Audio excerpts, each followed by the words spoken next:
that way in which we're just kind of making it work in kind of a municipal-based water billing software, and so I think it's the right way to go. So one thing I think you got to keep in mind too is that it's a change in the way we do things, because we'll start using the cloud environment rather than local server. yeah, and So they host the data.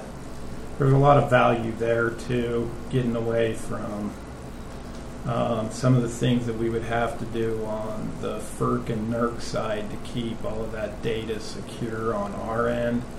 Now we're basically going to be paying NISC to do it on their end. So Is this a software designed for the power utility? mm-hmm. So they're not tweaking it to make it work like some, Yes. we'll make it work for your deal, but this is designed for that function. Absolutely. They do two lines of business: electric utility and telecom. So all West actually has NISC ID. We've actually gone up and seen their system. Garcane Energy, I've talked with them a couple of times. So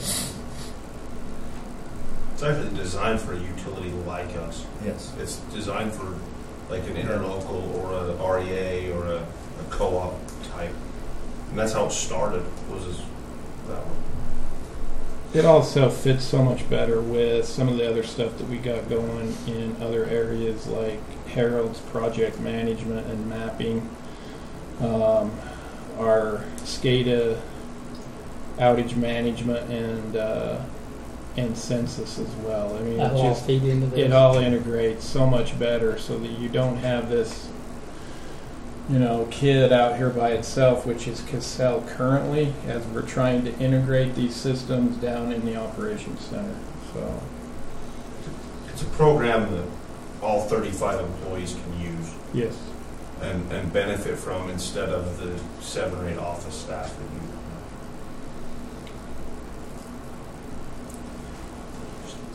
Well, I think in the long run, it's the best way to go. I myself are starting to gravitate to the cloud. It's kind of painful. I think it's going to help me a lot. I think it's going to help the company a whole lot more. I think collectively as an audit committee, I think we were impressed with the research plus the benefits. I can see where the fact that everybody has access is going to cut down on a lot of unnecessary steps and procedures. And it's a little pricey, but I think for the price, I think it's going to balance itself out in the long run. Was this really a lot more than the others you looked at, or is it? Blue Ocean was about 100,000 more than this one, and this one is about that much more than Cassell. So it's kind of better. Like I say, the implementation on this is low. I mean, the cheapest one of them all is Tyler Tech. And Twilla just went to Tyler Tech, and if we weren't looking at trying to make the company better, I'd be here today pushing Encode on you, not ID, just because it's a far superior product than what Cassell is offering. Cassell's been a great partner, and I think they're still a great partner for a lot of municipalities. They're just not for our electric needs. They've not kept up. So that's why I'm here today, to get your thumbs up to move forward with signing the agreement and get this thing going. So we need to call for a motion on that, whether or not we want to do that. we don't need to because it fits within the realms of the budget. So We'll just good. re-budget. What we Just- don't use this year, we'll roll into next year and add that to the budget for next year. It will be a budget item next year. The rest of the implementation of this. So. Okay. Which will only be the other 45,000. Well, You just maintain, but Yeah. you're going to have to add on we have that. 15,000 Yeah. left over. Yeah. About. Yeah. So So subtract that from 72. Okay, so thumbs up for him. That's good for me. Okay, Sounds good. go for it, Mark. okay, I'm going to get Madam Chair. You I'll do get- whatever you need to do. I'm going to get Bob Pender on the phone. Cost of service study. Yep. Okay.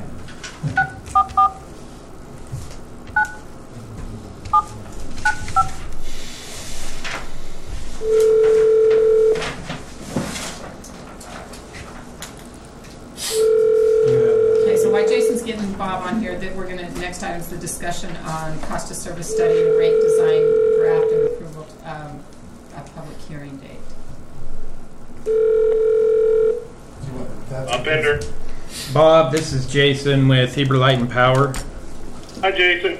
And you are on speakerphone with our Power Board, Councilman Crittenden, Mayor Bonner, Mayor Wallace, Councilman Patterson, and Councilman Bradshaw. Okay. Hello to all. Hi. Hi. And we've got your presentation on the screen, Bob. Okay, great. Can everyone hear me okay? Yep. Okay, good. We'll just go down right down through each exhibit, and I'll just kind of walk you through. These are the, I would call these the basic cost of service and rate design schedules. Now, if I were to print out the entire model and show it to you, there'd be a lot more schedules with a lot more detail, but you know, I wanted to spare you that and just walk you through the highlights. So if you'll turn to Exhibit A, and Exhibit A is our starting point for doing the cost of service study. In these calculations here, we take the total revenue requirements as reflected in the 2015 budget of Heber Light and Power, and we make some adjustments to it. So if you look at column A, those are the unadjusted revenue requirements as reflected in the 2015 budget. And we break it down by generation costs, purchase power costs, distribution, administrative and general, and then other revenue requirements. In column B, you'll see we make a few adjustments there. And this is done in order to eliminate any double counting that might go on in determining the revenue requirements for allocation. As an example, if you look at line 18, depreciation, you can see we back that out. And the reason we do that is because we are determining revenue requirements by adding in the principal payment on long-term debt. So those two go hand in hand. If you were to include both, then you'd be double counting on your revenue requirements. Once we make the adjustments,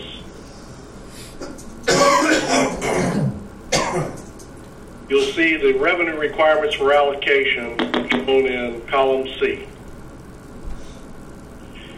And then we go through a process where we take the revenue requirements for allocation and we functionalize those between generation related, distribution related, customer related.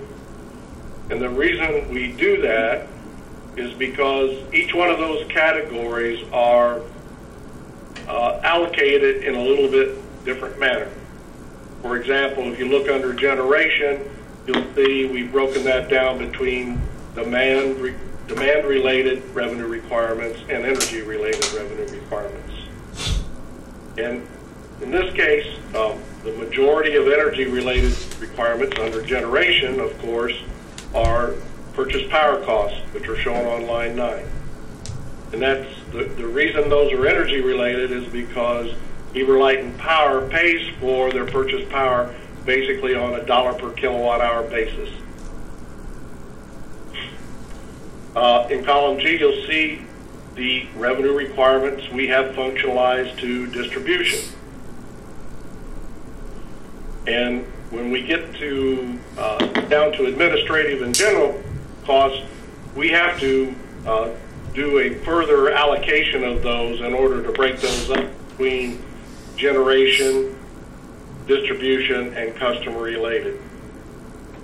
And the administrative in general is shown on line 22 through line 32.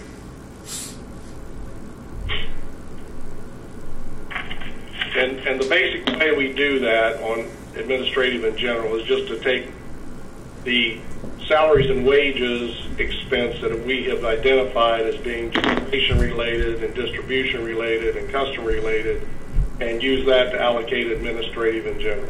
That's the way it's normally done for cost of service studies.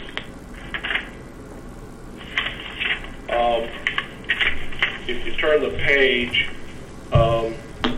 we have other revenue requirements which previously shown on lines 35 through 37.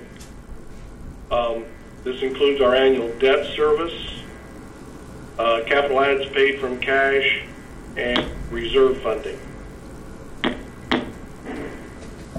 And all of those, again, are functionalized between generation, distribution, and customer related. On lines 40 through 43, you'll see we back out some items we call revenue credits. And this, again, is done so we don't double recover any revenue requirements. For example, connection fees. Those are included in the total of the items you see up above. The cost of those are included in the other revenue requirements that are shown above. So we need to back those out so we do not double count. And then the last item that we consider a revenue requirement is the annual dividend shown on line 46. And the way that's functionalized between generation, distribution, and customer is the subtotal of revenue requirements that are shown on line 45. So on line 47, and if you look at columns D through column H, you'll see those are the functionalized revenue requirements by generation, distribution, and customer. So our total revenue requirement, which is shown in column C and out in column I, is $14,711,950.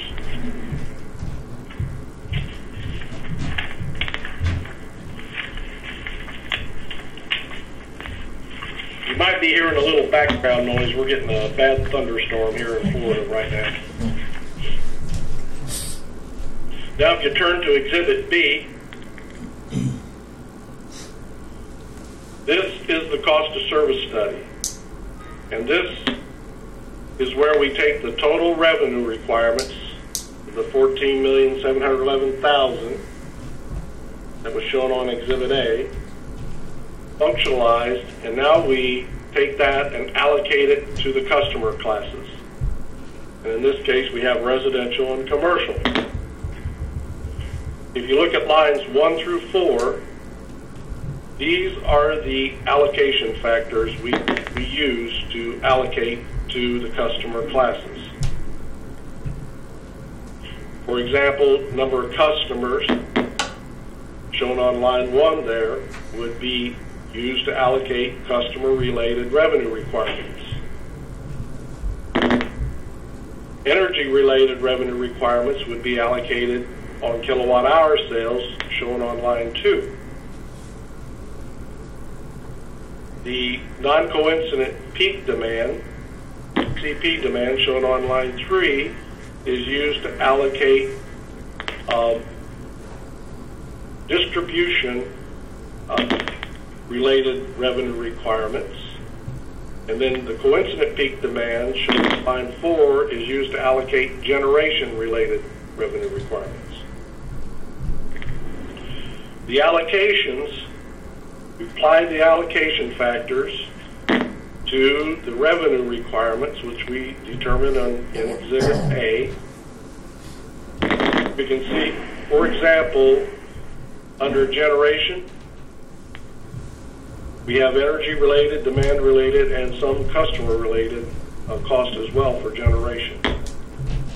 And in column B, you'll see the basis on which each of the revenue requirements are allocated. Through that process, for each category of revenue requirements, energy, demand, and customer related,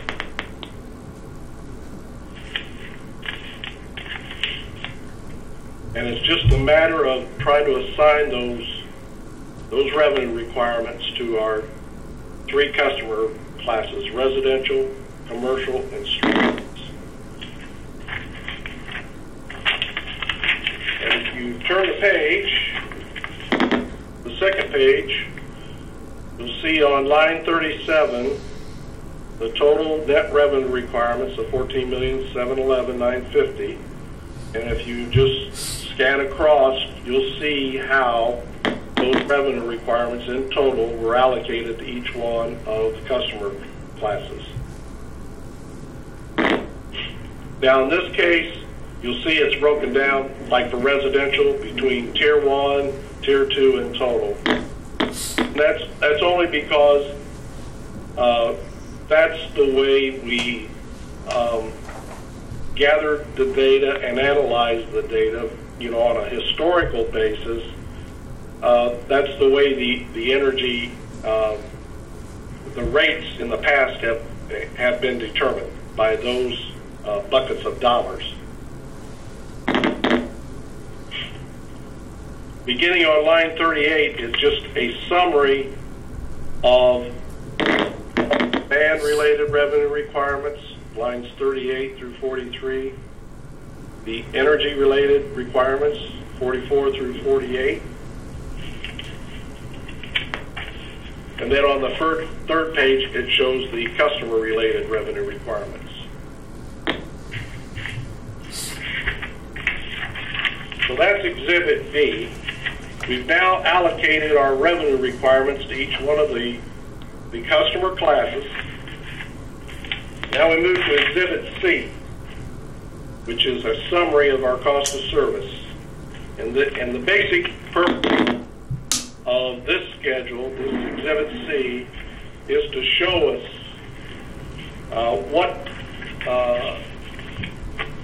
what change in rates we need to recover our revenue requirements. Could be higher or lower. So if you focus on the first 6 lines initially, this shows you the revenues from existing rates by tier and in total for residential, commercial, and street lights. So this is just a matter of taking, and this is based on our projected energy for each one of these rate classes for calendar year 2015. So we just take the existing rates times our projected kilowatt hour sales for each of the customer classes, and you'll see on line 4 total revenue from existing rates. Okay. Then on line 5 we make one minor adjustments to the street light account to account for the fact that a portion of the street lights are donated. So if you're not collecting those revenues from the donated accounts, they have to be picked up by the other customer classes. And that's how we account for that in the existing revenues rates. Then on lines 7 through 12, you'll see our total allocated revenue requirements.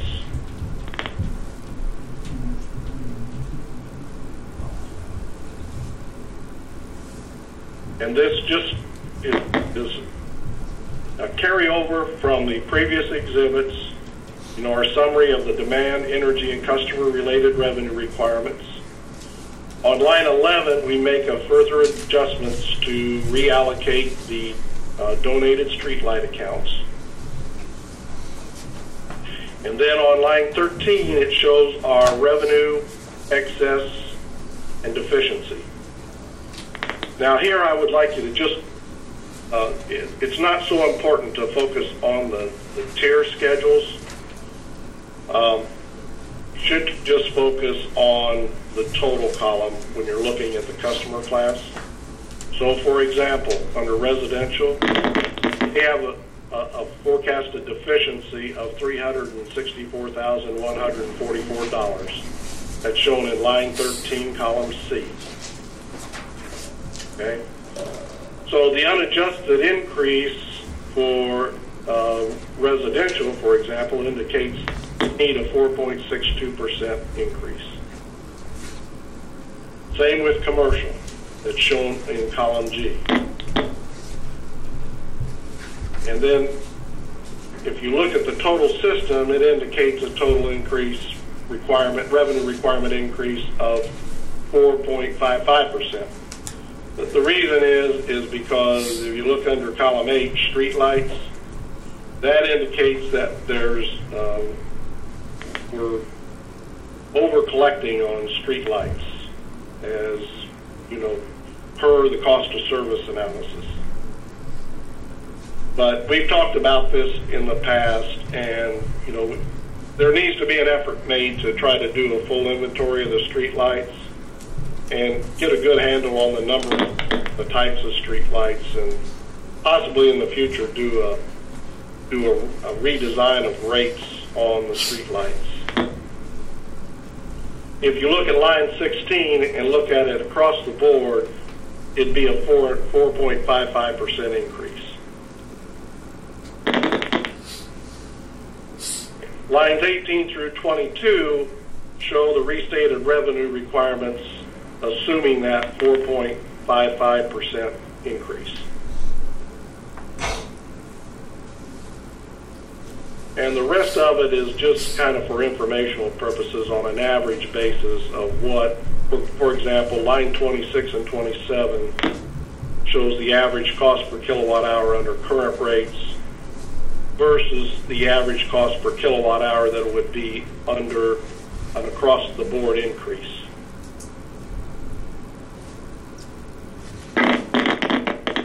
On lines 28 and 29,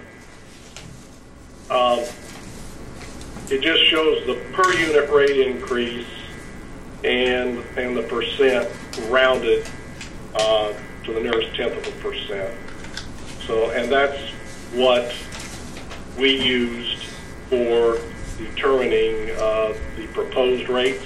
We assumed a 4.5% rate increase in designing the new rates. So that's the summary cost of service, required rate increase.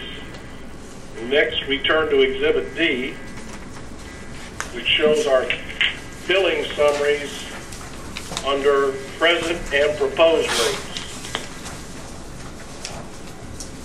So looking at the first block, which is residential, you'll see the present rates. For example, base charge is $12. First 1,000 kilowatt hours is 7.53 cents per kilowatt hour. And then all additional is 9.45 cents per kilowatt hour. Under proposed rates, the base charge goes up to $12.50. The first 1,000 would be 7.87 cents, and all additional would be 9.88 cents. And then below that, I've applied the present and proposed rates to various usage levels, and you can see the results in terms of dollars and the percent increase out there in the far right-hand column. They all turn out to be a 4.5% increase.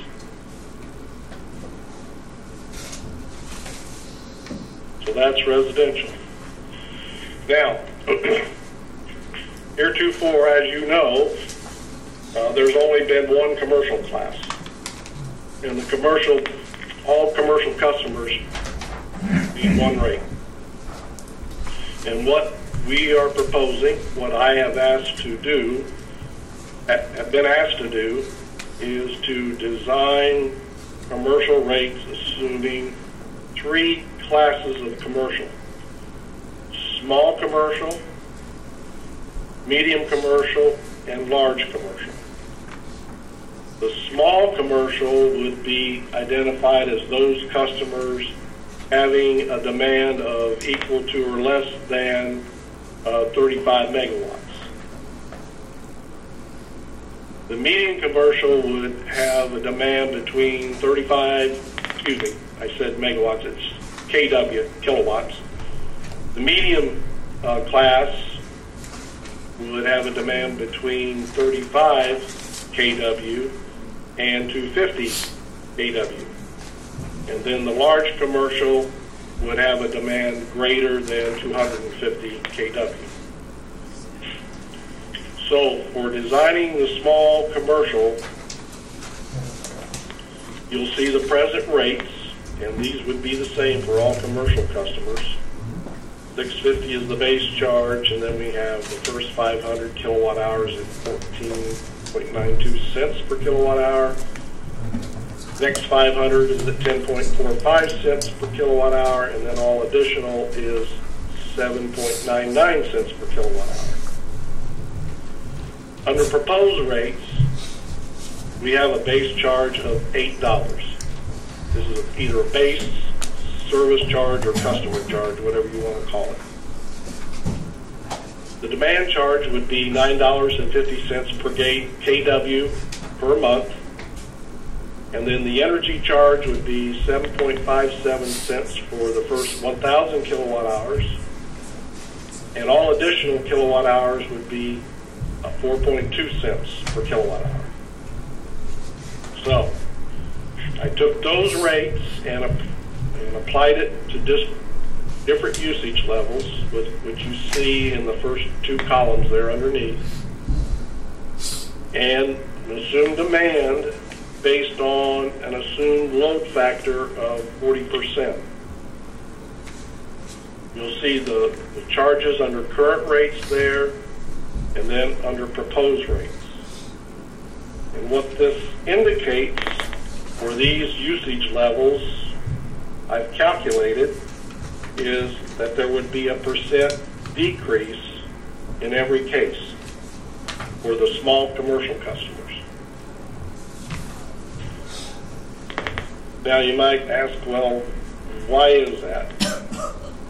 And the reason is because if you were small commercial, their average usage is around 1,500 kilowatt hours per month, based upon the way we've determined it. Well, you can see under current rates at 1,500 kilowatt hours per month, they're paying a combination of the 14.92 cents per kilowatt hour and the 10.45 cents per kilowatt hour, which is it's a high kilowatt hour rate for a small commercial customer. So essentially, in the past, the small commercial customers have been somewhat subsidizing the larger commercial customers.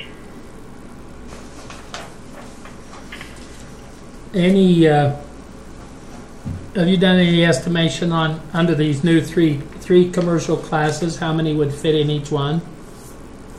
Given I the do current, not have that information. you guys looked at that, Jason? I'm not sure. I'm thinking it could be pulled out of the billing system, but I'm not sure. Maybe Well, you they're can used to speak it. to that better than I could. Yeah, we've looked at. I mean, we know that on the large commercial,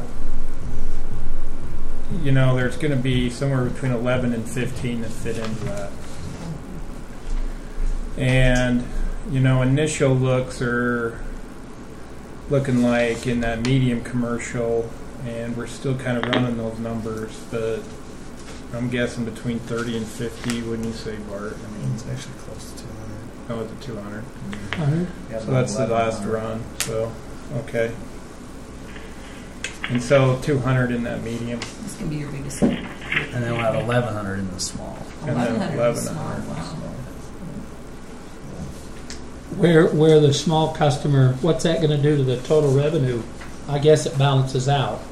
It's like he said, the big users are going to pay more their They pay way. their way now. Takes away the subsidy.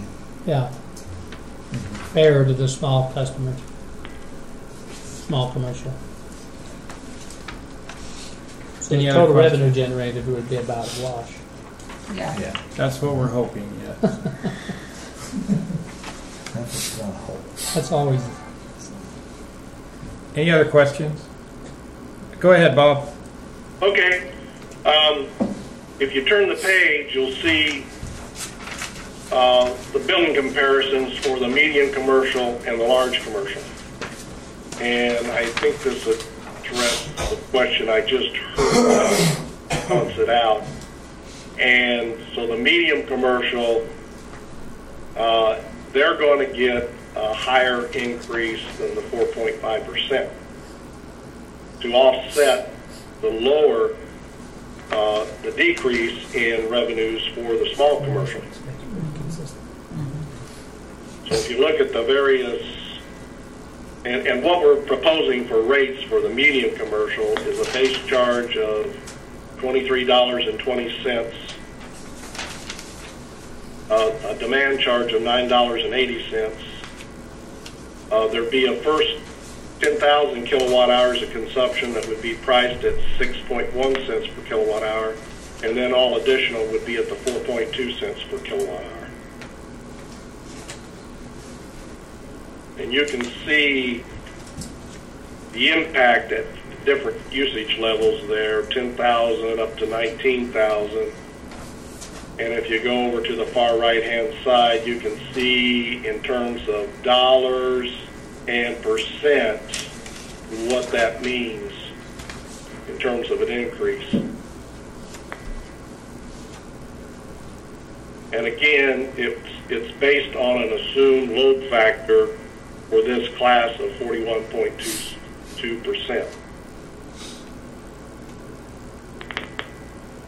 Now, that's important because there's going to be some customers in this class that will maybe have a higher load factor, and their percent increase is going to be a lot lower. You can see in that far right-hand column, as the consumption goes up and the load factor is improving, the percent increase goes down, indicating a more efficient use of the system.